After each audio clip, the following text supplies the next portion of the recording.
There are places that don't want to be remembered. Black Hollow was one of them. Tucked deep in the Pennsylvania woods, Black Hollow Road was a forgotten strip of cracked pavement, barely visible on GPS and never mentioned by the locals. But in 1997, 3 college students from Pittsburgh, Rachel, Eric, and Jamal, decided to explore the myths for their senior project on American folklore. The legend? A colonial house that ate its visitors. It was Rachel who found the coordinates on an old Usenet forum. "Don't go past mile marker 13 at night," the post warned. "The house shows up only then, and it doesn't like being seen." They laughed it off. Folklore.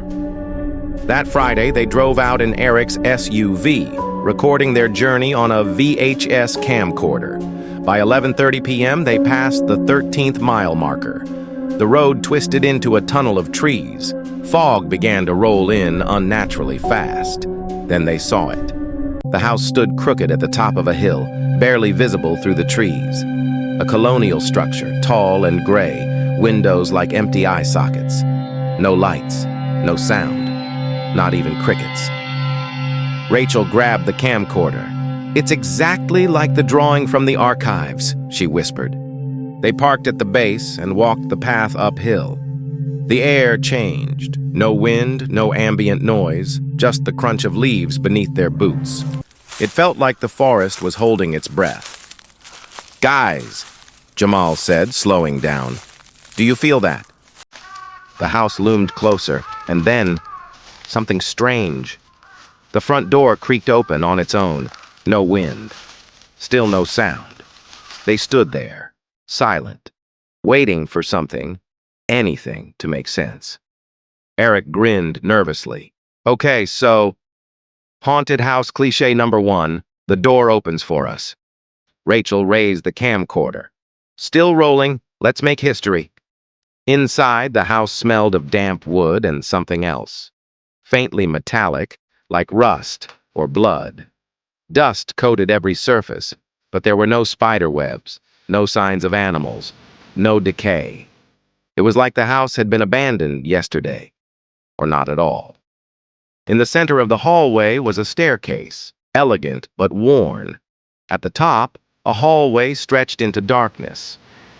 "Let's check upstairs," Rachel suggested, already ascending. The floorboards creaked under their weight. With each step, the light from their flashlight seemed dimmer, as if the darkness itself was swallowing it. At the end of the hall, a door stood slightly ajar. "Guys," Jamal said, his voice a low whisper. "Do you hear that?" They listened. A faint lullaby, a music box playing from behind the door. Eric opened it slowly. Inside was a child's room, toys neatly arranged, a wooden rocking horse, a small bed, and on it, a porcelain doll, cracked down one side of its face. The music box played on the windowsill, but no one had touched it. Rachel stepped forward, raising the camcorder. "This is unreal!" The doll's head snapped toward her. They all screamed. Eric dropped his flashlight. The bulb shattered. The room plunged into darkness, except for the faint red light blinking from Rachel's camcorder. "Run!" she yelled. They bolted down the hallway, but the corridor was longer now. Much longer. They ran and ran, but the staircase never came. Doors lined the walls on either side, each identical, closed. Then, bang! One of the doors slammed open on its own. Jamal turned to look. What was that? A long, pale arm reached out from the darkness, grabbing him. "Jamal!" Eric lunged for him, but Jamal was gone, pulled screaming into the black.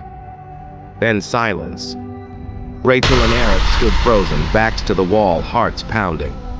"What the hell is going on?" Eric whispered. Rachel lifted the camcorder. It blinked red. "Low battery." Suddenly, all the doors began to creak open, slowly, simultaneously. Eric grabbed Rachel. "We have to get out, now!" They ran back the way they came. This time, the stairs were there. They bolted down them 2 steps at a time, burst through the front door, and stopped. The car was gone. So was the hill. So were the trees. They were back inside the house. But it was different now. Everything was new. The walls were freshly painted. Candlelight flickered in sconces. A fire burned in the hearth. Footsteps echoed above them. Rachel turned to Eric, shaking. "We're not in our time anymore." Time?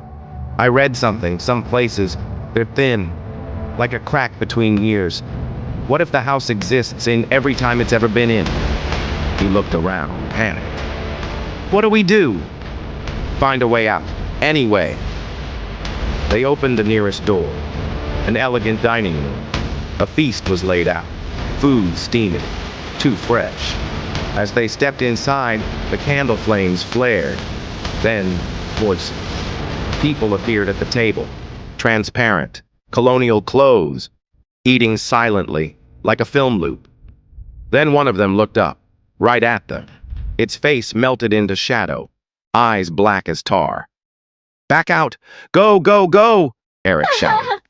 They turned to flee, but the door was gone. A solid wall in its place.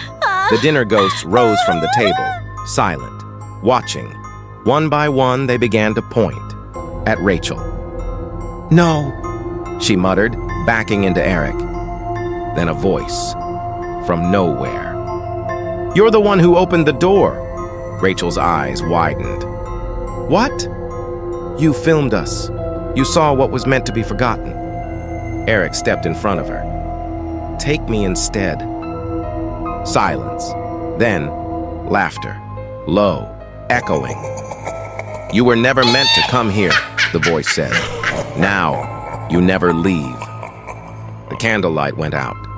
Darkness swallowed them whole. 1 year later. In 1998, a local hunter found a camcorder in the woods, near what used to be Black Hollow Road. The footage was partially intact. The last frame? Rachel's face, eyes wide in terror. Behind her, a pale hand on her shoulder. The house was never found, and Black Hollow Road no longer exists on any map. But sometimes on foggy nights, if you drive far enough past where mile marker 13 used to be, you'll hear a music box and a door will open for you. Just don't go inside.